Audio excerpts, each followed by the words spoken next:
ഒരു റോമൻ പട്ടാളക്കാരൻ്റെ ഒരു മാസത്തെ ശമ്പളം 5 കിലോയിൽ താഴെ ഉപ്പാണ്. സലേറിയസിൽ നിന്നാണ് സാലറി വന്നത്. ഈ മാസത്തെ സാലറി കിട്ടിയോ എന്ന് ചോദിച്ചാൽ നിങ്ങൾ ഉദ്ദേശിക്കുന്ന ഈ മാസത്തെ ഉപ്പ് കിട്ടിയോന്നാണ്.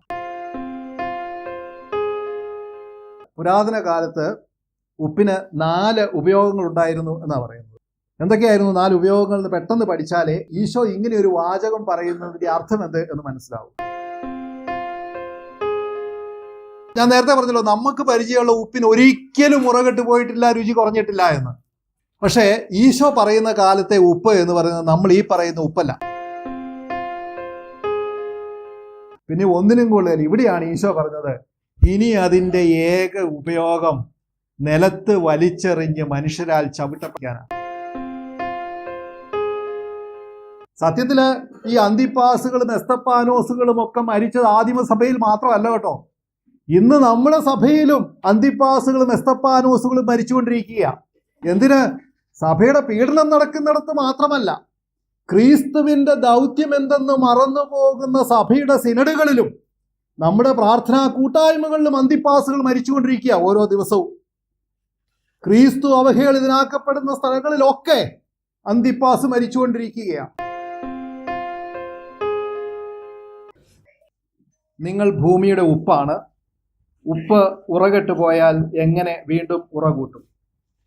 പുറത്തേക്ക് വലിച്ചെറിഞ്ഞ് മനുഷ്യരാൽ ചവിട്ടപ്പെടാനല്ലാതെ മറ്റൊന്നിനും അത് കൊള്ളുകയില്ല.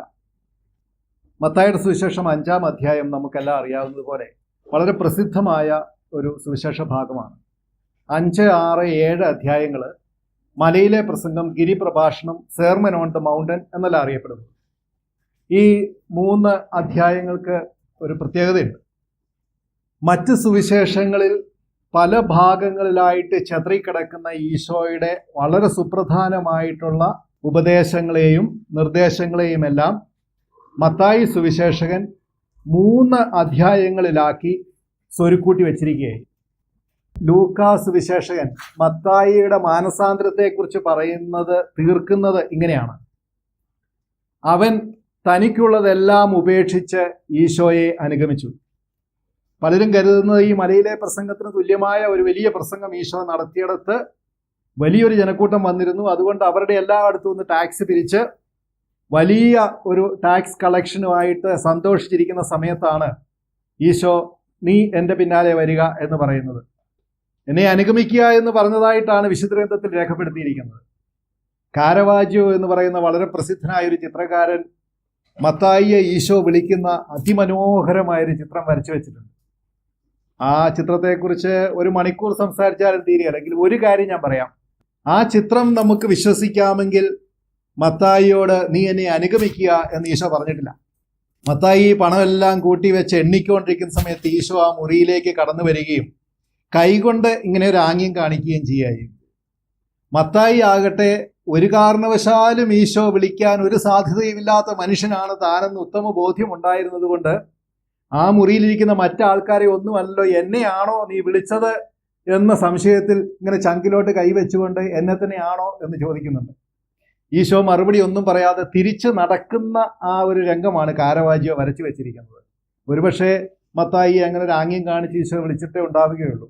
ഏറ്റവും വലിയ സംഭാഷണമാണെന്ന് നടന്നിട്ടുണ്ടാവുക എന്നെ അനുഗമിക്കുക എന്ന് പറഞ്ഞതാണ്. ഏതായാലും ലൂക്കാസ് വിശേഷകൻ അതിൻ്റെ അവസാനം എഴുതിയിരിക്കുന്നത് ഇങ്ങനെയാണ്: അവൻ അതെല്ലാം ഉപേക്ഷിച്ച് ഈശോയുടെ പിന്നാലെ പോയി. വില്യം ബാർക്ലേ എന്ന് പറയുന്ന ബൈബിൾ കമന്റേറിയൻ ഈ വാചകം കഴിഞ്ഞിട്ട് എഴുതി വെച്ചു: he had left everything behind but his pen. അവൻ എല്ലാം അവിടെ ഉപേക്ഷിച്ചു, പക്ഷേ അവൻ്റെ എഴുത്താണി അവൻ കയ്യിലെടുത്തിരുന്നു. അദ്ദേഹം എന്താ ഉദ്ദേശിച്ചത് നിങ്ങൾക്ക് മനസ്സിലാവുന്നുണ്ട്.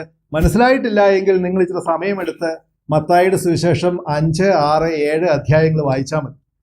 മറ്റൊരു സുവിശേഷത്തിലും കാണാൻ നമുക്ക് സാധ്യമല്ലാത്തത്ര തന്മയത്വത്തോടുകൂടി ഈശോ അദ്ദേഹത്തിൻ്റെ പരസ്യ ജീവിതകാലത്ത് ഒരുപക്ഷെ പറഞ്ഞിരിക്കുന്നതിൽ ഏറ്റവും പ്രധാനപ്പെട്ട എല്ലാ വാക്യങ്ങളെയും കൂട്ടിയിണക്കി ഒരു കഥ പോലെ ചേർത്തിട്ടിരിക്കുന്ന ആ 3 അധ്യായങ്ങളിൽ ക്രിസ്ത്യാനിയുടെ അടയാളം എന്താണ്, ക്രിസ്ത്യാനിയുടെ വിളി എന്താണ്, ക്രിസ്ത്യാനിയുടെ ഉത്തരവാദിത്വം എന്താണ് എന്നെല്ലാം പറയുന്നുണ്ട്. ആദിമസഭയിൽ ക്രിസ്ത്യാനിറ്റിക്കുണ്ടായിരുന്ന വെല്ലുവിളികൾ പോലെ തന്നെയോ അതിനേക്കാൾ അധികമോ ആണ് ഓരോ കാലഘട്ടത്തിലും നാം ഈ ജീവിച്ചിരിക്കുന്ന കാലഘട്ടത്തിലുമുള്ള വെല്ലുവിളി. നമ്മൾ ചിലപ്പോഴൊക്കെ കരുതും ആദിമസഭയിൽ സഭയുടെ മക്കൾ ഒത്തിരി പീഡ അനുഭവിച്ചല്ലോ, ഇപ്പൊ അങ്ങനെയൊന്നും ഇല്ലല്ലോ എന്ന്. ക്രിസ്ത്യാനിറ്റി എന്ന് പറയുന്നത് എല്ലാ കാലത്തും ജീവിക്കുന്ന എല്ലാ മനുഷ്യർക്കും ചലഞ്ച് തന്നെയാണ്, വെല്ലുവിളി തന്നെയാണ്. നിങ്ങൾക്ക് ഈ ലോകത്തിലൊരു ദൗത്യമുണ്ട്. അപ്പോൾ അടുത്ത ചോദ്യം ആൾക്കാർ ചോദിക്കുമല്ലോ, എന്താണ് ദൗത്യം? ആ ചോദ്യത്തിനുള്ള മറുപടിയാണ് ഇന്ന് നമ്മൾ ഈ കണ്ട മത്തായിയുടെ സുവിശേഷം 5-ാം അധ്യായം 13-ാം വാക്യം. മർക്കോസിന്റെയും ലൂക്കായുടെയും ഒക്കെ സുവിശേഷത്തിൽ കാണുന്നതാണ് ഈ വാചകം. നിങ്ങൾ ഭൂമിയുടെ ഉപ്പാണ്. ഉറ കെട്ടുപോയാൽ ഉപ്പിന് എങ്ങനെ വീണ്ടും ഉറ കൂട്ടും? പുറത്തേക്ക് വലിച്ചെറിഞ്ഞ് മനുഷ്യരാൽ ചവിട്ടപ്പെടാനല്ലാതെ മറ്റൊന്നിനും അത് കൊള്ളുകയില്ല. ചരിത്രം രേഖപ്പെടുത്താൻ തുടങ്ങിയ കാലം മുതൽ ഇന്ന് വരെ മിക്കവാറും എല്ലാ വീട്ടിലുമുള്ള ഒരു സാധനം ഉപ്പ്. ബാക്കി എല്ലാം തീർന്നു പോയി എന്ന് പറഞ്ഞാൽ ഉപ്പുണ്ടാവും. ബാക്കി ഒന്നുമില്ല എന്ന് പറഞ്ഞാലും ഉപ്പെങ്കിലും കാണും. ഇന്ന് നമുക്കറിയാം, വീട്ടിൽ വാങ്ങിക്കാവുന്ന സാധനങ്ങളിൽ ഒരുപക്ഷെ ഏറ്റവും വില കുറഞ്ഞ സാധനമാണ് ഉപ്പ്. ഇത്രയും വില കുറഞ്ഞ ഒരു സാധനം വേറെ ഒന്നും കിട്ടാനില്ല. എന്നാൽ ഈ പുരാതന കാലത്ത് അതല്ലായിരുന്നു അതിൻ്റെ അവസ്ഥ. ക്രിസ്തു ജീവിച്ചിരുന്ന കാലത്തൊക്കെ ഉപ്പിനെ കുറിച്ച് പറഞ്ഞിരുന്ന വൈറ്റ് ഗോൾഡ് എന്നാണ്, വെളുത്ത സ്വർണം എന്നാണ് അതിനെ വിളിച്ചിരുന്നത്. ധവള സ്വർണം. സ്വർണം എന്ന് വിളിക്കുന്നത് എന്താണെന്ന് നിങ്ങൾക്കറിയാം, അതിൻ്റെ വില കൊണ്ട്.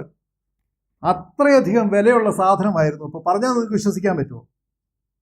പ്ലിനി ദി എൽഡർ എന്ന് പറയുന്ന ഒരു ഹിസ്റ്റോറിയൻ ഉണ്ട്, ഏതാണ്ട് ഈശോയുടെ കാലഘട്ടത്തിൽ ജീവിച്ചിരുന്ന ചരിത്രകാരൻ. അദ്ദേഹത്തിൻ്റെ ഒരു വാചകം ഞാൻ വായിക്കാം. In Rome the soldiers pay was originally salt. റോമാ സാമ്രാജ്യത്തിലെ പട്ടാളക്കാർക്ക് ശമ്പളമായിട്ട് കൊടുത്തിരുന്നത് ഉപ്പാണ്. ഈ റോമാ സാമ്രാജ്യം എന്ന് പറയുമ്പോൾ നമ്മൾ മനസ്സിലാക്കണം, റോമാ സാമ്രാജ്യം എന്ന് പറയുമ്പോൾ ആയിരക്കണക്കിന് വർഷം ലോകത്തെ ഭരിച്ച ഒരു സാമ്രാജ്യമാണ്. നമ്മളിപ്പോൾ പറയില്ല അമേരിക്ക ഒരു വലിയ ശക്തിയാണ് എന്നൊക്കെ പറയുന്നുണ്ടല്ലോ. എത്ര വർഷമായി അമേരിക്ക ലോകത്തിലെ സൂപ്പർ പവറായിട്ട്? അതല്ലെങ്കിൽ ബ്രിട്ടൻ, സൂര്യൻ അസ്തമിക്കാത്ത സാമ്രാജ്യമായിരുന്നു പറഞ്ഞ ബ്രിട്ടൻ എത്ര കാലം ലോകത്തെ അടക്കി ഭരിച്ചു? ഇതൊക്കെ വെറും 1-2 നൂറ്റാണ്ടുകൾ. ആ സമയത്താണ് BC 500 തുടക്കം ആരംഭിച്ചു. ഒരു സാമ്രാജ്യമായത് നമുക്കറിയാം BC 2-ാം നൂറ്റാണ്ടിലാണെന്ന് കരുതട്ടെ. അങ്ങനെയാണെങ്കിൽ AD 1453 വരെ കോൺസ്റ്റാന്റിനോപ്പിളിന്റെ പതനം വരെ ലോകത്തെ മുഴുവൻ നിയന്ത്രിച്ച ഒരു സാമ്രാജ്യമാണ് റോമാ സാമ്രാജ്യം. ഈ റോമാ സാമ്രാജ്യത്തിന്റെ ശക്തി എന്ന് പറയുന്നത് അവിടുത്തെ പട്ടാളക്കാരായിരുന്നു. ഇത്ര ഡിസിപ്ലിൻഡ് ആയിട്ടുള്ള ഒരു പട്ടാളം ലോക ചരിത്രത്തിൽ വേറെ അധികം ഉണ്ടായിട്ടില്ല. ഈ പട്ടാളക്കാര് ലോകമാസകലം ആക്രമിച്ചവർ കീഴടക്കി.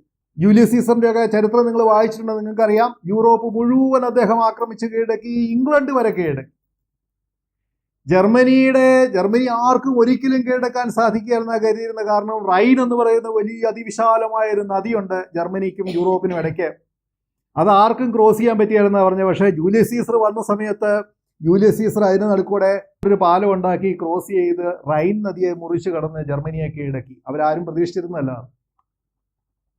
ജൂലിയസ് സീസർ ഫ്രാൻസിൽ വന്ന സമയത്ത് അവിടുത്തെ ഈ ആർക്കും അടക്കാനാവാത്ത പ്രാകൃത വർഗങ്ങൾ ഇവരാണ് കേട്ടോ പറയുന്നത്. പ്രാകൃത വർഗങ്ങൾ ഒരിക്കലും ജൂലിയസ് സീസറിന് കീഴടക്കാനാവുകയില്ല എന്ന്. പക്ഷേ ജൂലിയസ് സീസർ അദ്ദേഹം പറഞ്ഞൊരു 3 വാക്കുകളുണ്ട്. അത് ലോക ചരിത്രത്തിൽ എന്നും എല്ലാവരും എടുത്തു പറയുന്ന വാക്കുകളാണ്. വീനി വീതി വീച്ചി. I came, I saw and I conquered. ഞാൻ വന്നു, ഞാൻ കണ്ടു, ഞാൻ കീഴടക്കി. എനിക്ക് വിഷയമേ ആയിരുന്നില്ല എന്നാ ജൂലിയസ് സീസർ പറഞ്ഞേ. ഞാൻ കണ്ടതൊക്കെ ഞാൻ കീഴടക്കി എന്ന് പറഞ്ഞ റോമാ സാമ്രാജ്യത്തിന് സാധിച്ചതിന് കാരണം ആ റോമാ സാമ്രാജ്യത്തിൻ്റെ പട്ടാളക്കാരാണ്. ഞാൻ പറയുന്നത് ഒരു രാഷ്ട്രത്തിൻ്റെ, ഒരു സാമ്രാജ്യത്തിൻ്റെ ഏറ്റവും ശക്തിയുള്ള വിഭാഗത്തിന് നിങ്ങൾ കൊടുക്കുന്ന ശമ്പളമായിരിക്കുമല്ലോ ഏറ്റവും നല്ല ശമ്പളം. ഇത് പറയാൻ വേണ്ടിയാണ് ഇത്രയും പറഞ്ഞത്. ആ റോമാ സാമ്രാജ്യത്തിലെ പട്ടാളക്കാർക്ക് കൊടുത്തിരുന്ന ശമ്പളം ഉപ്പായിട്ടാണ്. ലത്തീൻ ഭാഷയിൽ ഉപ്പിൻ്റെ പേര് സാൽ എന്നാണ്, SAL, സാൽ. കൊടുക്കുന്ന ശമ്പളത്തിന് റോമാക്കാർ പറഞ്ഞിരുന്ന പേര് സലേറിയസ് എന്നാണ്, സലേറിയസ്. ഇനി ഒരു കാര്യം കൂടെ പറയാം. ഒരു മാസത്തെ ശമ്പളം എന്ന് പറഞ്ഞാൽ 4 കിലോ 600 ഗ്രാം ഉപ്പാണ്. ഒരു റോമൻ പട്ടാളക്കാരൻ്റെ ഒരു മാസത്തെ ശമ്പളം 5 കിലോയിൽ താഴെ ഉപ്പാണ്. റോമൻ പട്ടാളക്കാരൻ്റെ ആണെന്ന് ഓർക്കണം. സലേറിയസിൽ നിന്നാണ് സാലറി വന്നത്. ഈ മാസത്തെ സാലറി കിട്ടിയോ എന്ന് ചോദിച്ചാൽ നിങ്ങൾ ഉദ്ദേശിക്കുന്ന ഈ മാസത്തെ ഉപ്പ് കിട്ടിയോ എന്നാണ്. കാരണം സലേറിയസിൽ നിന്നാണ് സാലറി വന്നിരിക്കുന്നത്. റോമൻ പട്ടാളക്കാരൻ വൈകുന്നേരം മാസത്തിന്റെ അവസാനം വീട്ടിലേക്ക് വരുന്ന സീനെന്ന് ആലോചിച്ച് നോക്കിയേ. അപ്പോൾ ഭാര്യ എന്താ ചോദിക്കുന്നത്? ഈ മാസത്തെ ഉപ്പ് കിട്ടിയോ എന്നാ ചോദിക്കുന്നത്. അത് തന്നെയാണ് നിങ്ങൾ ഇപ്പോൾ വീട്ടിൽ ചോദിക്കുന്നത്. ഈ മാസത്തെ സാലറി കിട്ടിയോ എന്ന് ചോദിക്കുന്നത്. ഈ മാസത്തെ ഉപ്പ് കിട്ടിയോ എന്നാണ്. ഇത്രയും നമ്മൾ പറഞ്ഞത് എന്താണ്? ഉപ്പ് എന്ന് പറയുന്നത് നമ്മൾ കരുതുന്നില്ല അങ്ങനെ ഒരു ചെറിയ സംഭവമല്ല, നത്തോലിയല്ല, സ്രാവ് തന്നെയാണ് എന്ന് പറയാൻ വേണ്ടി. ആദിമകാലത്ത്, പുരാതന കാലത്ത് ഉപ്പിന് 4 ഉപയോഗങ്ങൾ ഉണ്ടായിരുന്നു എന്നാണ് പറയുന്നത്. എന്തൊക്കെയായിരുന്നു 4 ഉപയോഗങ്ങൾ എന്ന് പെട്ടെന്ന് പഠിച്ചാലേ ഈശോ ഇങ്ങനെ ഒരു വാചകം പറയുന്നതിന്റെ അർത്ഥം എന്ത് എന്ന് മനസ്സിലാവും. അത് 4 ഞാൻ പെട്ടെന്നൊന്ന് പറയാം. ഒരു പക്ഷേ ചിലതിനൊന്നും വിശദീകരണം ആവശ്യമില്ല നിങ്ങളിൽ പലർക്കും. 1, സാധനങ്ങൾ കേടുകൂടാതെ സൂക്ഷിക്കാൻ. 2, മരുന്നായിട്ട്. 3, ശുദ്ധീകരണ കർമ്മങ്ങൾക്ക്. 4, തെന്നി വീഴുന്നത് ഒഴിവാക്കാൻ. അതിൽ 1-ാമത്തെ നമുക്ക് നോക്കാം. സാധനങ്ങൾ കേടുകൂടാതെ സൂക്ഷിക്കാൻ. എൻ്റെ പ്രായമുള്ള ആരെയും ഞാനിവിടെ കാണുന്നില്ല, എന്നാലും ചിലപ്പോൾ നിങ്ങൾക്ക് പറഞ്ഞു കേട്ടിട്ടെങ്കിലും ഉണ്ടാവും, ഈ ഫ്രിഡ്ജൊക്കെ വരുന്നതിന് മുമ്പ് ഇറച്ചിയും മീനും ഒക്കെ കേടാകാതെ വെച്ചിരുന്ന ഉപ്പിട്ടാണ്. ഉപ്പിന് അങ്ങനെ ഒരു പ്രോപ്പർട്ടി ഉണ്ട്. വേഗം നശിച്ചു പോകുന്ന സാധനങ്ങൾ ഉപ്പിൽ ഇട്ട് കഴിഞ്ഞെന്നാൽ അത് നശിച്ചു പോകാതെ നിൽക്കും. ചീഞ്ഞു പോകുന്ന സാധനങ്ങൾ ചെയ്യാതിരിക്കും. അത് വളരെ കാലം സൂക്ഷിക്കാൻ പറ്റും ഉപ്പിലിട്ട് വെച്ച് കഴിഞ്ഞെന്നാൽ. ഇതാണ് ഉപ്പിൻ്റെ ആദിമകാലങ്ങളിലെങ്കിലുമുള്ള, ഈ അടുത്ത കാലം വരെ ഉണ്ടായിരുന്ന ഉപ്പിൻ്റെ ഏറ്റവും വലിയ ഉപയോഗങ്ങളിൽ ഒന്ന് സാധനങ്ങൾ നശിച്ചു പോകാതിരിക്കുക എന്നുള്ളത്. 2-മതായിട്ട് മരുന്ന്. ഇപ്പോഴും ഉപ്പില്ലാതായാൽ നമുക്ക് ഒത്തിരി അസുഖങ്ങളുണ്ടാവും. ഇപ്പോഴത്ര അസുഖങ്ങളൊന്നും ഉണ്ടാകാത്തതിന് കാരണം വെച്ചാൽ ഈ ഫാസ്റ്റ് ഫുഡൊക്കെ കഴിക്കുമ്പോൾ ആവശ്യത്തിന് കൂടാതെ അതിലും കൂടുതൽ ഉപ്പ് നമ്മളിലേക്ക് വരുന്നത് കൊണ്ടാണ്. ഇപ്പോൾ ഉപ്പ് കൂടിപ്പോയതിൻ്റെ അസുഖങ്ങളൊക്കെ ആൾക്കാർക്ക്, അല്ലേ? പണ്ട് അങ്ങനെ ഒരു അസുഖം ഉണ്ടാകുകയില്ലായിരുന്നു. കാരണം ആവശ്യത്തിന് ഉപ്പ് മേടിക്കാനുള്ള പൈസ ആരുടെയും കയ്യിൽ ഉണ്ടായിരുന്നില്ല. അതുകൊണ്ട് ഉപ്പ് കൂടിപ്പോയതിൻ്റെ അസുഖം ആർക്കും ഉണ്ടാകാറില്ലായിരുന്നു. പക്ഷേ ഉപ്പില്ലെങ്കിൽ അസുഖം വരും. അതൊരു മരുന്നാണ്. ശുദ്ധീകരണത്തിന് ഉപയോഗിക്കുന്ന ഉപ്പ്. നിങ്ങൾ ആരെങ്കിലും കേട്ടിട്ടുണ്ടോ ഈ ഹാനാൻ വെള്ളം തളിക്കുന്നത് പോലെ തന്നെ വെഞ്ചരിച്ച ഉപ്പ് വിതറുന്നതിനെ കുറിച്ച് കേട്ടിട്ടുണ്ടോ? ഉപ്പ്, പ്രത്യേകിച്ചും പ്രാർത്ഥിച്ച ഉപ്പ് വെതറുക, അത് പൈശാചിക ശക്തികളെ അകറ്റി നിർത്തും എന്നായിരുന്നു ചിന്ത. പിന്നെ ഇത് കൂടാതെ തന്നെ വീട്ടിലെ ഉപ്പ് തളിക്കുക, വെതറുക ഒക്കെ ചെയ്താൽ കുറേ അധികം ബാക്ടീരിയകൾ, അങ്ങനെയുള്ള ശല്യങ്ങൾ ഉണ്ടാകുകയില്ല എന്നൊരു ചിന്തയുണ്ട്. അതായത് ശുദ്ധീകരണത്തിന് ഉപയോഗിച്ചിരുന്നതാണ്. ശാരീരികവും ആത്മീയവുമായ ശുദ്ധീകരണത്തിന് ഉപയോഗിച്ചിരുന്നതാണ് ഉപ്പ്. അത് ക്രിസ്ത്യാനിറ്റി മാത്രമല്ല കേട്ടോ, പല മതങ്ങളിലും ഇങ്ങനെ ഉപയോഗിച്ചിരുന്നതാണ്. ഇനി 4-മതായിട്ട് ഞാൻ പറഞ്ഞ ആ ഉപയോഗം ഒരുപക്ഷെ നിങ്ങൾക്ക് വിശ്വസിക്കാൻ പറ്റില്ല, തെന്നി വീഴാതിരിക്കാൻ എന്ന് പറയുന്നു. അതെങ്ങനെയായിരിക്കും? ഇത്രയും വിലയുള്ള ഒരു സാധനം വഴുവഴുക്കലുള്ള ഒരു സ്ഥലത്ത് തെന്നി വീഴാതിരിക്കാൻ വേണ്ടി ഇടുവോ സാമാന്യ ബോധമുള്ളവർ? ആ കാര്യം നമുക്ക് കുറച്ചുകൂടെ കഴിഞ്ഞിട്ട് കാണാം. അതിൻ്റെ ഞാൻ എന്താ ഉദ്ദേശിക്കുന്നതെന്നുള്ളത്. മത്തായിയുടെ സുവിശേഷം 5-ാം അധ്യായം 13-14 വാക്യങ്ങളിൽ ഉപ്പിനെക്കുറിച്ച് ഈശോ പറയുന്നത് നിങ്ങൾ ഭൂമിയുടെ ഉപ്പാണ് എന്നാണല്ലോ പറയുന്നത്. നിങ്ങൾ ഭൂമിയുടെ ഉപ്പ് പോലെയാണ് എന്നല്ല. ഇത് നമ്മളുടെ മാറ്റം അറിയാലോ. ഒന്ന് മെറ്റഫറാണ്, ഒന്ന് സിമിലിയാണ്, ഒന്ന് ഉപമയാണ്, ഒന്ന് ഉൽപ്രേക്ഷയാണ്. ഇംഗ്ലീഷാണ് കുറച്ചുകൂടെ എളുപ്പം, അല്ലേ? അതായത് ഇതാണ് തമ്മിലുള്ള മാറ്റം. എൻ്റെ കാമുകി ഒരു റോസപ്പൂ ആണ് എന്ന് പറയുന്നതും എൻ്റെ കാമുകി ഒരു റോസപ്പൂ പോലെയാണ് എന്ന് പറയുന്നതും തമ്മിലുള്ള വ്യത്യാസം. ഒന്ന് തന്നെയാണ് എന്ന് പറയുന്നു, മറ്റൊന്ന് അതുപോലെയാണ് എന്ന് പറയുന്നു. ഉപ്പിനോളം വരുമോ ഉപ്പിലിട്ടത്? അപ്പോൾ അതാണ് ഇത് തമ്മിലുള്ള മാറ്റം. ഉപ്പ് എന്ന് പറയുന്നത് മെറ്റഫറാണ്, ഉപ്പിലിട്ടത് എന്ന് പറയുന്നത് ഉപമയാണ് എന്ന് പറയാം. ഈശോ ഇവിടെ ഏതാ പറഞ്ഞിരിക്കുന്നത്? മെറ്റഫറാ പറഞ്ഞിരിക്കുന്നത്. നിങ്ങൾ ഭൂമിയുടെ ഉപ്പാണ്. നിങ്ങൾ ഭൂമിയുടെ ഉപ്പ് പോലെയാണ് എന്നല്ല, നിങ്ങൾ ഭൂമിയുടെ ഉപ്പ് പോലെ ആയിരിക്കണമെന്നല്ല, വളരെ കൃത്യമായിട്ട് പറഞ്ഞു, നിങ്ങൾ ഭൂമിക്ക് ഉപ്പാണ്. You are the salt. ഈ ഒരു ബാക്ക്ഗ്രൗണ്ട് മനസ്സിൽ വെച്ചുകൊണ്ട് വേണം നമ്മൾ ആ നേരത്തെ കണ്ട ആ 4 കാര്യങ്ങളെക്കുറിച്ച് ചിന്തിക്കാൻ പോവുകയാണ്. നിങ്ങൾ ചിലരൊക്കെ വീട് അടച്ചിട്ടിട്ട് ഇവിടെ വന്ന് താമസിക്കുന്നുണ്ടാവുമല്ലോ, നിങ്ങളുടെ നാട്ടിലുള്ള വീട്.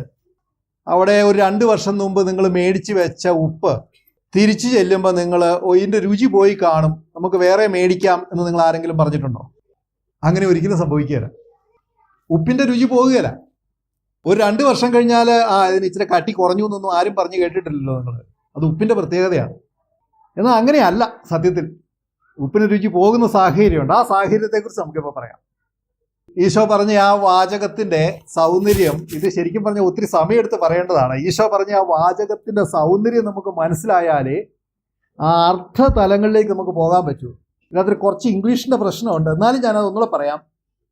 If salt has lost its taste, ഉപ്പിന് അതിൻ്റെ ടേസ്റ്റ് നഷ്ടപ്പെട്ടു പോയാൽ, ഇഫ് എന്ന വേർഡാണ് ഉപയോഗിച്ചിരിക്കുന്നത്, നഷ്ടപ്പെട്ടു പോയാൽ. ഈ ഇംഗ്ലീഷ് ഗ്രാമർ പഠിപ്പിക്കുമ്പം നമ്മളൊക്കെ പറയും ഇഫിന് പകരം വയ്ക്കാവുന്ന ഒരു വാക്കാണ് വെൻ എന്ന് പറയുന്നത്. അതായത് if salt has lost is taste എന്നുള്ളതിന് പകരം when salt has lost is taste എന്ന് വേണേൽ പറയാം നിയമം അനുസരിച്ച്. പക്ഷേ അർത്ഥം ഒന്നല്ല. ഞാനത് കുറച്ചുകൂടെ മനസ്സിലാകുന്ന രീതിയിൽ പറയാം. നിങ്ങൾക്ക് അത്യാവശ്യമായിട്ട് കുറച്ച് പൈസയുടെ ആവശ്യമുണ്ടെന്നിരിക്കട്ടെ. നിങ്ങൾ നിങ്ങളുടെ ഒരു സുഹൃത്തിനോട് ചോദിക്കുകയാണ്, എനിക്ക് കുറച്ച് പൈസയുടെ ആവശ്യമുണ്ട്. അപ്പോൾ ആ സുഹൃത്ത് നിങ്ങളോട് 2 വാചകം പറയുന്നു. ഒന്ന്, നാളെ ഞാൻ വരുമ്പോൾ നിനക്ക് പൈസ തരാം, വെൻ ഐ കം. നാളെ ഞാൻ വരുമ്പോൾ നിങ്ങൾക്ക് പൈസ തരാം. ഇതേ സുഹൃത്തിന് തന്നെ വേറൊരു വാചകം പറയാം, ഇഫ് ഐ കം ടുമോറോ. നാളെ ഞാൻ വന്നാൽ നിനക്ക് പൈസ തരാം. ഏത് കേൾക്കുമ്പോഴാണ് നിങ്ങൾക്ക് സന്തോഷം ഉണ്ടാകുക? ഇതാണ് ആ മാറ്റം. ഈശോ അങ്ങനെ തന്നെയാണ് ഉദ്ദേശിച്ചത്. When salt has lost its taste എന്നല്ല, ഉപ്പിന് അതിൻ്റെ രുചി നഷ്ടപ്പെടുമ്പോൾ എന്നല്ല, ഉപ്പിന് അതിൻ്റെ രുചി നഷ്ടപ്പെട്ടാൽ എന്നാണ്. തമ്മിലുള്ള മാറ്റം മനസ്സിലായല്ലോ. ഇനി അടുത്ത ചോദ്യം ഈശോ ചോദിച്ച, ഉറ കെട്ടുപോയാൽ അതിനെങ്ങനെ ഉറ കൂട്ടും? ഉറ കെടുമ്പോൾ എന്നല്ല, ഉറ കെട്ടുപോയാൽ അതിനെങ്ങനെ ഉറ കൂട്ടും? ഒരു പക്ഷേ ഈശോയ്ക്ക് അറിയാൻ മേലാത്ത ലോകത്തിലെ ഏക കാര്യം ഇതായിരിക്കും, ഈ ഉപ്പിനെങ്ങനെ ഉറ കൂട്ടുമെന്ന്. അതും കൂട്ടാൻ പറ്റിയല്ല. അപ്പോൾ ഉപ്പിന് ഉറ കെടുന്ന സാഹചര്യത്തെക്കുറിച്ചാണ് നമ്മൾ കാണാൻ പോകുന്നത്. ഇത് പറയുമ്പോൾ ഞാൻ നേരത്തെ പറഞ്ഞല്ലോ, നമുക്ക് പരിചയമുള്ള ഉപ്പിന് ഒരിക്കലും ഉറ കെട്ടുപോയിട്ടില്ല, രുചി കുറഞ്ഞിട്ടില്ല എന്ന്. പക്ഷേ ഈശോ പറയുന്ന കാലത്തെ ഉപ്പ് എന്ന് പറയുന്നത് നമ്മൾ ഈ പറയുന്ന ഉപ്പല്ല. ഇപ്പം നമ്മൾ ഈ കാണുന്ന ഉപ്പ് അത് ഇങ്ങനെ ശുദ്ധീകരിച്ചെടുത്ത ഉപ്പാണ്. അതിനകത്ത് ഒരു മാലിന്യങ്ങളുമില്ല. ആ വെളുത്തിരിക്കുന്ന ആ സാധനം ഉണ്ടല്ലോ, അത് മുഴുവൻ ഉപ്പ് തന്നെയാണ്, ഒരു മാലിന്യങ്ങളും ഇല്ല അതിനകത്ത്. എന്നാൽ ഈശോ പറയുന്ന കാലത്ത് ആൾക്കാർ ഉപയോഗിക്കുന്ന ഉപ്പ് പ്രധാനമായിട്ടും എടുത്തിരുന്നത്, നിങ്ങൾ ചാവുകടൽ എന്ന് കേട്ടിട്ടുണ്ടല്ലോ, ഡെഡ് സീ എന്ന് പറയുന്നത്. ഈ ഡെഡ് സീയിലെ വെള്ളം വറ്റിച്ചാണ് ഉണ്ടാക്കിക്കൊണ്ടിരുന്നത്. അത് വളരെ എളുപ്പമാണ് ഈ ഡെഡ് സീയിലെ വെള്ളം വറ്റിച്ച് ഉപ്പുണ്ടാക്കാൻ. കാരണം ഈ ചാവുകടലിലെ വെള്ളത്തെ ഹൈപ്പർ സലൈൻ എന്നാ പറയുക. ഹൈപ്പർ സലൈൻ എന്ന് പറയുമ്പോൾ ചാവുകടലിലെ വെള്ളത്തിൻ്റെ സാധാരണ കടലിലുള്ള ഉപ്പിൻ്റെ 9 ഇരട്ടി ഉപ്പുണ്ടാകും ആ വെള്ളത്തിൽ. അതുകൊണ്ടാണ് ചാവുകടലിൽ എന്തെങ്കിലും സാധനങ്ങളൊക്കെ ഇട്ടാൽ മുങ്ങിപ്പോകാതെ പൊങ്ങി നിൽക്കുന്നത്. അതിൻ്റെ ആ സാന്ദ്രത അത്രയധികം അതങ്ങനെ കൊഴുത്തു നിൽക്കും.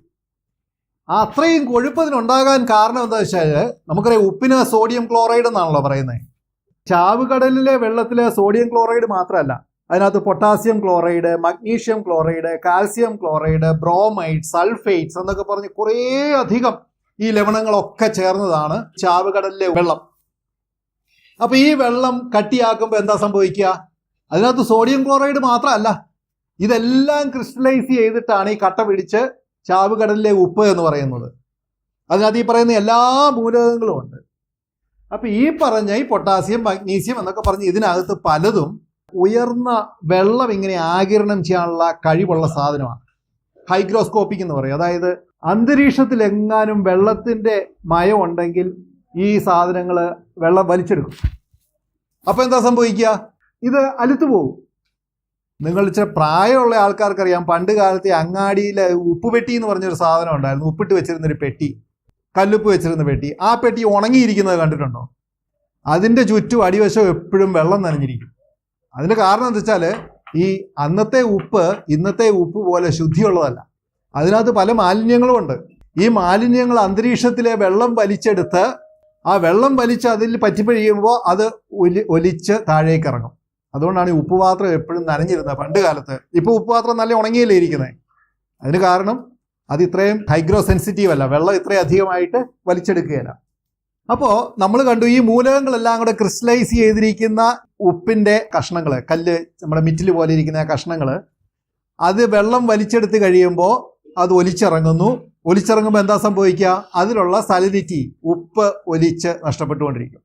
കുറേ പ്രാവശ്യം ഇങ്ങനെ വെള്ളം നഷ്ടപ്പെട്ട് കഴിയുമ്പോൾ പിന്നെ എന്താ അവശേഷിക്കുക? കണ്ടാൽ അത് ഉപ്പ് പോലെ തന്നെ ഇരിക്കും, ഉപ്പുകല്ല് പോലെ തന്നെ ഇരിക്കും, പക്ഷെ അതിന് ഉപ്പില്ല. മനസ്സിലായോ ഞാൻ പറയുന്നത്? ഇന്നത്തെ കാലത്തെ ഉപ്പിന് സംഭവിക്കാത്ത പ്രശ്നമാണ് അന്ന് സംഭവിക്കുന്നത്. അത് ഉപ്പുകല്ല് പോലെ തന്നെ ഇരിക്കും, പക്ഷേ ഈ അന്തരീക്ഷത്തിലെ ഈർപ്പം വലിച്ചെടുത്ത് ആ വെള്ളം ഇതിനെ അലിയിച്ച് അതിലുള്ള ഉപ്പ് നഷ്ടപ്പെടും. എന്നാൽ ആ ക്രിസ്റ്റൽ ഫോമിൽ ആ മാലിന്യം മാത്രം അവശേഷിക്കും. ഇപ്പോൾ ഉള്ളത് എന്താ? കണ്ട ഉപ്പ് പോലെ ഇരിക്കും, ഉപ്പിൻ്റെ ഗുണമൊന്നുമില്ല. ഇത്രയും സംഗതി മനസ്സിലായല്ലോ. ഇനിയാണ് നമ്മൾ ഈ ഉപമയുടെ സാങ്കത്യം എന്ത് എന്ന് കാണുക. നമ്മൾ തുടങ്ങിയത് എങ്ങനെയാണ്? ഈശോ പറഞ്ഞു, നിങ്ങൾ ഭൂമിയുടെ ഉപ്പാണ്. ക്രിസ്ത്യാനിയെക്കുറിച്ചാണ് പറയുന്നത്, നിങ്ങൾ ഭൂമിയുടെ ഉപ്പാണ്. എന്താണ് ഈശോയോട് ഉദ്ദേശിക്കുന്നത്? ഉപമയെക്കുറിച്ച് വിശദീകരിക്കുന്നതിന് മുമ്പ് ഞാൻ പറഞ്ഞ ഉപ്പിൻ്റെ 4 ഉപയോഗങ്ങൾ നിങ്ങൾ ഓർമ്മിച്ചാൽ ഇതിൻ്റെ അർത്ഥം മനസ്സിലാവും. 1, കേടുകൂടാതെ സൂക്ഷിക്കുക. ക്രിസ്ത്യാനിയുടെ ഉത്തരവാദിത്തമായി പറയുന്നത്. ക്രിസ്ത്യാനി ലോകത്തിന് ഉപ്പായിരിക്കണം. ലോകത്തിന് വിശ്വാസത്തിനും നീതിക്കും ധാർമ്മികതയ്ക്കുമൊക്കെ വീഴ്ചയുണ്ടാകുമ്പോൾ വിശ്വാസത്തിനും നീതിക്കും ധാർമ്മികതയ്ക്കും അല്പം പോലും കുറവുണ്ടാകാതെ ഉപ്പിനൊരിക്കലും ഉപ്പത്വം നഷ്ടപ്പെടാത്തതുപോലെ ലോകത്തിൻ്റെ മുമ്പിൽ ഒരു തിരിനാളമായിട്ട് മലയിൽ കത്തിച്ചു വെച്ച വിളക്കായിട്ട് അങ്ങനെ നിൽക്കേണ്ടവനാണ് ക്രിസ്ത്യാനി. രണ്ടാമത്തെ ഉപ്പിൻ്റെ ഉപയോഗം ഒരു മരുന്ന് എന്ന രീതിയിലാണ്. പാപത്തിന് 2 രീതിയിൽ മനുഷ്യനെ ആക്രമിക്കാൻ സാധിക്കും. ഓരോ പാപവും ആത്മീയമായി മനുഷ്യനെ രോഗിയാക്കുന്നു. അത് വിശദീകരിക്കേണ്ട ആവശ്യം. മനുഷ്യൻ്റെ പല രോഗങ്ങളെക്കുറിച്ചും ആധുനിക ശാസ്ത്രം വിളിക്കുന്നത് സൈക്കിസൊമാറ്റിക് എന്നാണ് പറയുക. അതായത് മനസ്സിലുണ്ടാകുന്ന അസുഖങ്ങളുടെ ഫലം ശരീരത്തിൽ രോഗങ്ങളായിട്ട് വരുന്നു. ഇതൊന്നും വിശദീകരിക്കേണ്ട ആവശ്യമില്ല, നിങ്ങൾക്കറിയാം. ആത്മാവിൻ്റെ രക്ഷയാണ് ക്രിസ്തുവിൻ്റെ സുവിശേഷമെങ്കിൽ ആത്മാവ് സൗഖ്യം പ്രാപിക്കുന്നത് പോലെ ശരീരവും സൗഖ്യം പ്രാപിക്കും. ഇതാണ് ക്രിസ്ത്യാനിയുടെ അടുത്ത ദൗത്യം. ഈ ലോകത്തിൻ്റെ ചീക്കുകേടിന്, ജഡികതയ്ക്ക് ഒക്കെ മറുമരുന്നായിട്ട് പ്രവർത്തിക്കേണ്ടവനാണ് ക്രിസ്ത്യാനി. പക്ഷേ പലപ്പോഴും ഇഫക്റ്റ് വെച്ച് മറുമരുന്നിന് പകരം ലോകത്തിൽ പൊട്ടിത്തെറിക്ക് കാരണമാകുന്ന വെടിമരുന്നാകുന്നവനാണ് ക്രിസ്ത്യാനി, ചുരുങ്ങിയത് ഈ കാലഘട്ടത്തിലെങ്കിലും. ശുദ്ധീകരണത്തിനാണ് പിന്നെ ഉപ്പ് ഉപയോഗിക്കുന്നത്. ഭൗതികവും സ്വാർത്ഥപരവുമായ എല്ലാ ദുസ്വാധീനങ്ങളുടെയും മധ്യത്തിൽ ലോകത്തിൻ്റെ അശുദ്ധിക്ക് പരിഹാരമായിട്ട് നിൽക്കേണ്ടവനാണ് ക്രിസ്ത്യാനി. ആത്മാവിൻ്റെയും ശരീരത്തിൻ്റെയും വിശുദ്ധിയോടുകൂടി ക്രിസ്തീയ പരസ്നേഹത്തിൻ്റെ സാക്ഷ്യം വഹിക്കേണ്ടവനാണ് ക്രിസ്ത്യാനി. ഇനി നമുക്ക് 4ാമത്തെ ഉപ്പിൻ്റെ ഉപയോഗത്തിലേക്ക് വരാം. ഉപ്പിന് ആ ഉപ്പ് മുഴുവൻ അന്തരീക്ഷത്തിലെ ഈർപ്പം വലിച്ചെടുത്ത് ഒലിച്ചു പോയി. ഇനി അതിന് ഉപ്പിൻ്റെ ടേസ്റ്റ് ഇല്ലെങ്കിൽ പിന്നെ എന്തിനാ അതിനെ കൊണ്ട് കൊള്ളുക? പിന്നെ അത് ഭക്ഷണത്തിൽ ഉപയോഗിക്കാൻ പറ്റുമോ? പിന്നെ ഒന്നിനും കൊള്ളുകയില്ല. ഇവിടെയാണ് ഈശോ പറഞ്ഞത്, ഇനി അതിൻ്റെ ഏക ഉപയോഗം നിലത്ത് വലിച്ചെറിഞ്ഞ് മനുഷ്യരാൽ ചവിട്ടപ്പെടാതിരിക്കാനാണ്. അപ്പോൾ വെറുതെ വലിച്ചെറിയണ്ടല്ലോ എന്ന് കരുതി ആൾക്കാർ എന്ത് ചെയ്യുമെന്നറിയാമോ? തെന്നി വീഴാൻ സാധ്യതയുള്ള സ്ഥലത്ത് ഇത് വിരിക്കും. അതേ കൂടെ ഇന്നത്തെ കാലത്ത് നമ്മൾ വീടിൻ്റെയൊക്കെ മുറ്റത്ത് ജെല്ലി മിറ്റിൽ വിരിക്കുന്നത് പോലെ വിരിക്കാൻ വേണ്ടി മാത്രം ഉപയോഗിച്ചിരുന്നവരാണ്. ക്രിസ്ത്യാനി ഇങ്ങനെ ബാക്കിയുള്ളവരാൽ ചവിട്ടപ്പെടേണ്ടവനാണോ? ചവിട്ടപ്പെടുക എന്ന് പറയുന്നത് ഇവിടെ ശാരീരികമായ ചവിട്ടലല്ല എന്ന് നമുക്ക് മനസ്സിലാക്കണം. ഇത് പുച്ഛിക്കുക എന്നുള്ളതാണ്, പരിഹസിക്കുക എന്നുള്ളത്. എന്തുകൊണ്ട്? അവൻ പറയുന്നു അവൻ ക്രിസ്ത്യാനിയാണ് എന്ന്, പക്ഷെ നമ്മളുമായിട്ട് അവനെന്താ വ്യത്യാസം എന്ന് ചോദിക്കുന്നതാണ് ക്രിസ്ത്യാനിക്ക് കിട്ടാവുന്നതിൽ ഏറ്റവും വലിയ അപമാനം എന്ന് പറയുന്നത്. 2 ധ്രുവങ്ങളെ ഈശോ ഇവിടെ വരച്ച് കാണിക്കുക. സഭ ഒരു വശത്തും ലോകം വേറൊരു വശത്തും, ക്രിസ്ത്യാനി ഒരു വശത്തും ക്രിസ്തീയതയ്ക്കെതിരായ മൂല്യങ്ങൾ മറുവശത്തും, നീതി ഒരു വശത്തും അനീതി വേറൊരു വശത്തും. ഇതിൽ വിശ്വാസി ആരായിരിക്കണമെന്ന് പ്രത്യേകിച്ച് പറയേണ്ട കാര്യമില്ല, നീതിമാനായിരിക്കണം. ഞാൻ ഈ പറഞ്ഞ കാര്യങ്ങളെല്ലാം നിങ്ങൾക്ക് മനസ്സിലായിട്ടുള്ളത് കൊണ്ട് 4ഓ 5ഓ വാചകങ്ങൾ ഈ ഉപ്പ് ക്രിസ്ത്യാനി എന്നതിനെ ബന്ധപ്പെടുത്തി സഭാപിതാക്കന്മാർ പറഞ്ഞിരിക്കുന്നത് വായിക്കാം. ഇനി ഞാൻ ഈ പറയുന്ന എല്ലാം അതിപ്രഗത്ഭരായ ദൈവശാസ്ത്രജ്ഞന്മാരുടെ വാക്കുകളാണ്. അവരെ ചർച്ച് ഫാദേഴ്സ് എന്നാണ് വിളിക്കുന്നത്, സഭാപിതാക്കന്മാരാണ്. അതിൽ ഹിലരി ഇങ്ങനെ പറയുന്നു, നമ്മൾ ലോകത്തിൻ്റെ അശുദ്ധിയെ ശുദ്ധീകരിക്കേണ്ട ഉപ്പാണ്. ജെറോം പിതാവ്, ബൈബിളൊക്കെ ആദ്യമായിട്ട് ട്രാൻസ്ലേറ്റ് ചെയ്ത ജെറോം പിതാവ്, വിളിക്കപ്പെട്ടവരുടെ ഉപ്പ് ലോകത്തെ നാശത്തിൽ നിന്നും സംരക്ഷിക്കണം. റെമേജിയൂസ് പിതാവ് പറയുന്നു, വെള്ളവും ചൂടും ഈർപ്പവും ഉപ്പിനെ സ്വാധീനിക്കുന്നത് പോലെ ലൗകികത ക്രിസ്ത്യാനിയെയും സ്വാധീനിക്കാൻ ശ്രമിക്കും. ഈ ഒരു വാചകം വളരെ പ്രധാനപ്പെട്ടതാണ്. വെള്ളവും ചൂടും ഈർപ്പവും ഉപ്പിനെ സ്വാധീനിക്കുന്നത് പോലെ ഈ ലോകത്തിൻ്റെ മാലിന്യങ്ങൾ ക്രിസ്ത്യാനിയെയും സ്വാധീനിക്കാൻ ശ്രമിക്കും. ഒരു യുദ്ധമാണ് ഇത് യഥാർത്ഥത്തിൽ. എല്ലാ ദിവസവും നമ്മൾ നടത്തേണ്ട ഒരു യുദ്ധമാണ് ഈ സ്വാധീനം ഉണ്ടാകാതിരിക്കാൻ വേണ്ടി. നിങ്ങൾക്കെല്ലാം അറിയാവുന്ന ആഗസ്തീനോസ് പറയുന്നു, ലോകത്തെ വിശുദ്ധീകരിക്കേണ്ട ഉപ്പായ നിങ്ങൾക്ക് ഉപ്പത്വം നഷ്ടമായാൽ ലോകത്തെ ആര് രക്ഷിക്കും? ലോകത്തെ രക്ഷിക്കേണ്ട ഉത്തരവാദിത്വം ക്രിസ്ത്യാനിക്കാം. അബ്രഹാം പണ്ട് സോദോം ഗൊമോറ നശിപ്പിക്കാൻ പോയപ്പോൾ കർത്താവിൻ്റെ മുമ്പിൽ മുട്ടുകുത്തി കൈവിരിച്ച് എന്ന് പ്രാർത്ഥിച്ചത് വിലപേശിയത് ഓർമ്മയില്ലേ? 45 പേര്, 40 പേര്, 30 പേര്, 25 പേരുണ്ടെങ്കിൽ കർത്താവേ നീ ആ നഗരത്തെ നശിപ്പിക്കുമെന്ന് ചോദിച്ചപ്പോൾ കർത്താവ് പറഞ്ഞു നശിപ്പിക്കാനാന്ന് പറഞ്ഞു. ഇതുപോലെ ലോകത്തിന്റെ പാപത്തിനും ദൈവത്തിന്റെ നീതിക്കും മധ്യേ നിന്നുകൊണ്ട് ലോകത്തിന് വേണ്ടി വാദിക്കാൻ ഉത്തരവാദിത്വമുള്ളവനാണ് ക്രിസ്ത്യാനി. അതിന് യോഗ്യതയുണ്ടാവണം കർത്താവിന്റെ മുന്നിൽ നിൽക്കാൻ. അങ്ങനെ നിൽക്കാനുള്ള ഉത്തരവാദിത്വമുള്ള നമുക്ക് അസുഖം വന്നാൽ, മാലിന്യം നമ്മളിൽ വന്നാൽ ആര് ലോകത്തെ രക്ഷിക്കുമെന്നാണ് സെന്റ് അഗസ്റ്റിൻ ചോദിച്ചിരിക്കുന്നത്. ക്രിസോസ്റ്റം പിതാവ് പറയുന്നു ക്രിസ്ത്യാനിക്ക് ലോകത്തെ മുഴുവൻ രക്ഷിക്കാനുള്ള ബാധ്യതകളുണ്ട്. അവസാനമായിട്ടൊരു 3 ചോദ്യങ്ങൾ ചോദിച്ച് അതിൻ്റെ മറുപടിയോടെ നമുക്ക് നിർത്താം. ക്രിസ്തു 3 ചോദ്യങ്ങൾ യഥാർത്ഥത്തിൽ നമ്മളോട് ചോദിക്കുന്നുണ്ട്. ഒന്നാമത്തെ ചോദ്യം ഇതാണ്. ഉപ്പിനെ കുറിച്ചും അതിൻ്റെ ആവശ്യതയെക്കുറിച്ചൊക്കെ നമ്മൾ കണ്ടല്ലോ. നമ്മൾ ദൈവശാസ്ത്രപരമായിട്ടാണ് കേട്ടോ അതിൻ്റെ ആവശ്യതയെക്കുറിച്ച് പറയുന്നത്.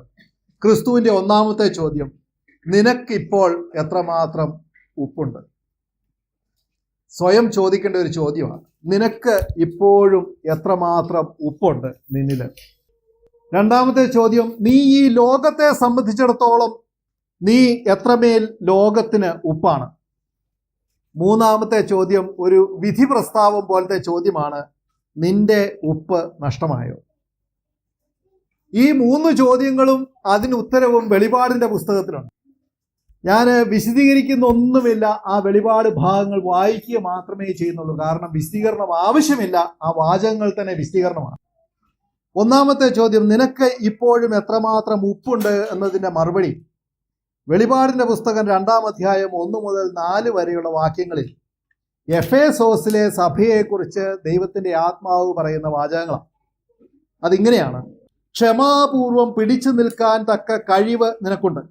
എൻ്റെ നാമത്തെ പ്രതി പീഡകൾ സഹിച്ചിട്ടും നീ ക്ഷീണിച്ചില്ല. എങ്കിലും നിനക്കെതിരെ എനിക്കൊന്ന് പറയാനുണ്ട്. നിനക്ക് ആദ്യമുണ്ടായിരുന്ന സ്നേഹം നീ കൈവടിഞ്ഞു. ഈ സ്നേഹം എന്നുള്ളതിന് പകരം നിനക്കുണ്ടായിരിക്കേണ്ട ഉപ്പ് എന്ന് മാറ്റി വായിച്ചാൽ ഒരു വിശദീകരണവും ആവശ്യമില്ലാതെ ഈശോ ഉദ്ദേശിക്കുന്നതിൻ്റെ അർത്ഥം നമുക്ക് മനസ്സിലാവും. അതായത് നീ ഇപ്പോഴും കത്തുന്നുണ്ടോ എന്നായി ചോദിക്കുന്നത്. അതോ നീ ഇങ്ങനെ പ്രവർത്തിക്കുന്നത് നിന്റെ പ്രാർത്ഥനാ കൂട്ടായ്മയുടെ ലീഡറിൻ്റെ അല്ലെങ്കിൽ നിന്റെ പള്ളിയിലെ അച്ഛൻ്റെ തീക്ഷ്ണത കൊണ്ട് മാത്രമാണോ? ഇതാണ് ഈ ചോദ്യം. മറ്റാരിലും ചാരി നിൽക്കാൻ ക്രിസ്ത്യാനിക്ക് പറ്റിയല്ല, സ്വന്തം നിൽക്കണം. രണ്ടാമത്തെ ചോദ്യം, നീ എത്രമേൽ ലോകത്തിന് ഉപ്പാണ്? ഇതും വെളിപാടിൻ്റെ പുസ്തകത്തിലെ സ്മിർനായിലെ പെർഗാമോസിലെ സഭയ്ക്ക്, സ്മിർനായിലെ സഭയെക്കുറിച്ച് പറയുന്ന സാത്താൻ്റെ സിംഹാസനം ഇരിക്കുന്ന സ്ഥലം എന്നാണ് പറയുന്നത്. സ്മിർന സഭയുടെ ദൂതൻ എഴുതുക: ആദിയും അന്തവുമായവൻ, മരിച്ചവനും എന്നാൽ വീണ്ടും ജീവിക്കുന്നവനുമായവൻ പറയുന്നു, നിന്റെ ഞെരുക്കവും ദാരിദ്ര്യവും എനിക്കറിയാം, എങ്കിലും നീ സമ്പന്നനാണ്. നീ എവിടെ വസിക്കുന്നു എന്നെനിക്കറിയാം, സാത്താൻ്റെ സിംഹാസനമുള്ളിടത്ത് തന്നെ. എങ്കിലും എൻ്റെ നാമത്തെ നീ മുറുകെ പിടിക്കുന്നു. സാത്താൻ വസിക്കുന്ന നിങ്ങളുടെ സമൂഹത്തിൽ വെച്ച് എൻ്റെ വിശ്വസ്ത സാക്ഷിയായ അന്തിപ്പാസ് വധിക്കപ്പെട്ട നാളുകളിൽ പോലും എന്നിലുള്ള വിശ്വാസം നീ കൈവെടിഞ്ഞില്ല. സത്യത്തിൽ ഈ അന്തിപ്പാസുകളും എസ്തപ്പാനോസുകളും ഒക്കെ മരിച്ചത് ആദിമസഭയിൽ മാത്രമല്ല കേട്ടോ. ഇന്ന് നമ്മുടെ സഭയിലും അന്തിപ്പാസുകളും എസ്തപ്പാനോസുകളും മരിച്ചുകൊണ്ടിരിക്കുക. എന്തിന്? സഭയുടെ പീഡനം നടക്കുന്നിടത്ത് മാത്രമല്ല, ക്രിസ്തുവിൻ്റെ ദൗത്യം എന്തെന്ന് മറന്നു പോകുന്ന സഭയുടെ സിനഡുകളിലും നമ്മുടെ പ്രാർത്ഥനാ കൂട്ടായ്മകളിലും അന്തിപ്പാസുകൾ മരിച്ചുകൊണ്ടിരിക്കുക ഓരോ ദിവസവും. ക്രിസ്തു അവഹേളിതനാക്കപ്പെടുന്ന സ്ഥലങ്ങളിലൊക്കെ അന്തിപ്പാസ് മരിച്ചുകൊണ്ടിരിക്കുകയാണ്. ഇങ്ങനെ സാത്താൻ സിംഹാസനം ഉറപ്പിച്ചിരിക്കുന്ന സ്ഥലത്ത് നിനക്കിപ്പോഴും ഉപ്പ് നഷ്ടപ്പെട്ടിട്ടില്ല എന്ന് പെർഗാമോസിലെ സഭയോട് കർത്താവിൻ്റെ ദൂതൻ പറയുക. ഒന്ന് ആലോചിച്ച് നോക്കിയേ. ഇതാണ് കർത്താവിന് നൽകാവുന്ന ഏറ്റവും വലിയ സർട്ടിഫിക്കറ്റ് എന്ന് പറയുന്നത്. ഇനി അവസാനത്തെ ചോദ്യം ഇങ്ങനെയാണ്: നിനക്ക് എത്ര ഉപ്പ് നഷ്ടമായി?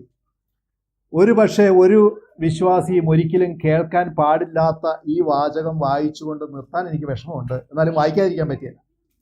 സാർദീസിലെ സഭയുടെ ദൂതൻ എഴുതുക: ദൈവത്തിൻ്റെ സപ്താത്മാക്കളും സപ്തതാരങ്ങളുമുള്ളവൻ പറയുന്നു, നിന്റെ ചെയ്തികൾ ഞാൻ അറിയുന്നു. ജീവിച്ചിരിക്കുന്നവൻ എന്നാണ് നിന്നെക്കുറിച്ച് നീ തന്നെ പറയുന്നത്, പക്ഷേ നീ മൃതനാണ്. ഉണരുക, നിന്നിൽ ആസന്ന മരണമായി അവശേഷിക്കുന്നതിനെ ഉത്തേജിപ്പിക്കുക. ഇവിടെ ഉപ്പിനെ ഉത്തേജിപ്പിക്കുക എന്ന് വേണമെങ്കിൽ പറയാം. എന്തെന്നാൽ എൻ്റെ ദൈവത്തിൻ്റെ മുമ്പിൽ നിന്റെ പ്രവൃത്തികൾ പൂർണ്ണമായും നിർവഹിക്കപ്പെട്ടതായി ഞാൻ കാണുന്നില്ല. അതുകൊണ്ട് നീ സ്വീകരിച്ചതും കേട്ടതും എന്തെന്നനുസരിച്ച് അത് കാത്തു സൂക്ഷിക്കുകയും അനുദപിക്കുകയും ചെയ്യുക. നീ ഉണരുന്നില്ലെങ്കിൽ ഞാൻ കള്ളനെ പോലെ വരും. ഏത് സമയത്താണ് നിന്നെ പിടികൂടുക എന്ന് നീ അറിയുകയില്ല. ഇനി എന്തെങ്കിലും കാരണവശാൽ നമ്മുടെ ഉപ്പ് നഷ്ടമായി പോയെങ്കിലോ? എങ്ങനെയാണ് കർത്താവ് അതിനെ കാണുന്നത്? 3-ാം അധ്യായം 15-16 വാക്യം. ലവോദീക്യയിലെ സഭയുടെ ദൂതന് എഴുതുക, നിന്റെ പ്രവൃത്തികൾ ഞാൻ അറിയുന്നു. നീ ചൂടോ തണുപ്പോ ഉള്ളവനല്ല.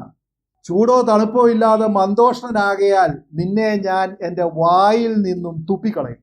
വായിൽ പോലും ഉൾക്കൊള്ളാനാവാത്ത വിധം അത്രമേൽ സുഖകരമല്ലാത്ത ടേസ്റ്റാണ് വളരെ ഉപ്പുണ്ടായിരുന്ന നിനക്ക്. എനിക്ക് എത്രമാത്രം ഉപ്പുണ്ട്? എനിക്ക് ഉപ്പ് നഷ്ടമായിട്ടുണ്ടോ? നഷ്ടമായാൽ എന്താണ് സംഭവിക്കാൻ പോകുന്നത്? ചാവുകടലിലെ ഉപ്പിൻ്റെ ഉപ്പത്വം നഷ്ടമായാൽ ഒന്നും ചെയ്യാൻ പറ്റുകയില്ലെങ്കിലും നിങ്ങളുടെ ഉപ്പ് നഷ്ടപ്പെട്ടാൽ എന്തെങ്കിലും ചെയ്യാൻ പറ്റുമോ? ഒന്നും ഭയപ്പെടേണ്ട കാര്യമില്ല. ഇന്ന് നമുക്ക് തോന്നുകയാണ്, നമ്മുടെ ആത്മവിചിന്തനത്തിൽ നമുക്ക് മനസ്സിലാവുകയാണ്, നമുക്ക് ക്രിസ്തു നൽകിയിരുന്ന ഉപ്പ്, മാമോദീസായിൽ എനിക്ക് ലഭിച്ച ഉപ്പ് നഷ്ടമായെങ്കിൽ ഒന്നും ഭയപ്പെടേണ്ട കാര്യമില്ല. വേഗം നടന്ന് കുമ്പസാരക്കൂട്ടിലെത്തി മുട്ടുകുത്തുക. ആ കുമ്പസാരക്കൂട്ടിൽ നിന്നും എഴുന്നേൽക്കുന്ന നിമിഷത്തിൽ ആരംഭത്തിൽ നിനക്ക് എത്രമാത്രം തീക്ഷ്ണതയും ചൈതന്യവും ക്രിസ്തീയമായ ഉപ്പും ഉണ്ടായിരുന്നുവോ അത്രയും ചൈതന്യവും ഉപ്പും ഉപ്പത്വവുമായിട്ടായിരിക്കും നീ എഴുന്നേറ്റ് വരിക കുമ്പസാരക്കൂട്ടിൽ നിന്നും. ഈ ലോകത്തിൽ ഇതുപോലെ മറ്റൊരു അത്ഭുതവുമില്ല. ഇനി ഒരിക്കലും മറ്റൊരു പ്രസ്ഥാനത്തിനും മറ്റൊരു ചിന്താഗതിക്കും നൽകാനാവാത്ത വലിയൊരു അനുഗ്രഹം നൽകിയിട്ടാണ് കർത്താവ് പോയിരിക്കുന്നത്. നിന്റെ പാപം എത്രമേൽ വലുതാകട്ടെ, അത് രക്തം പോലെ ചുവന്നതാകട്ടെ, കുമ്പസാരക്കൂട്ടിൽ നിന്നും എഴുന്നേൽക്കുന്ന ആ നിമിഷം അത് വെൺമഞ്ഞു പോലെ വെണ്മയുള്ളതാകും. വെൺമഞ്ഞു പോലെ എന്ന് പറയുന്നതിന്റെ അർത്ഥങ്ങളൊന്ന് ആലോചിച്ച് നോക്കിക്കേ. അത് ഉപ്പ് പോലെ വെളുത്തതാകും എന്ന് വേണമെങ്കിൽ നമുക്ക് പറയാം. ഇതാണ് കുമ്പസാരത്തിന്റെ ഉദ്ദേശം. ക്രിസ്തു പറഞ്ഞ സമയത്ത് ഉപ്പിന് ഉപ്പ് നഷ്ടപ്പെട്ടാൽ തിരികെ അതിന് ഉപ്പത്വം നൽകാൻ സാധിക്കുമായിരുന്നില്ല എങ്കിലും ഇന്നത്തെ നമ്മുടെ സാഹചര്യത്തിൽ ഒരു ക്രിസ്ത്യാനി എന്ന നിലയിൽ നമ്മുടെ ധാർമ്മികതയ്ക്ക്, നമ്മുടെ മൂല്യങ്ങൾക്ക്, നമ്മുടെ ക്രിസ്തീയമായ പരസ്നേഹത്തിന് വീഴ്ച സംഭവിച്ച് നാം ഒരു ക്രിസ്ത്യാനി പോലും അല്ലാത്ത സാഹചര്യമായാലും 5 നിമിഷത്തിലെ കുമ്പസാരത്തിന് ശേഷം നമ്മൾ പൂർവാധികം ശോഭയോടെ എത്ര ചൈതന്യം നമുക്കുണ്ടായിരുന്നോ അത്രയും അല്ലെങ്കിൽ അതിനേക്കാൾ അധികമായി നമുക്ക് ക്രിസ്തീയ ചൈതന്യവും ഉപ്പും വീണ്ടും സ്വീകരിക്കാനുള്ള സാഹചര്യം ഇന്ന് നമുക്കുണ്ട്.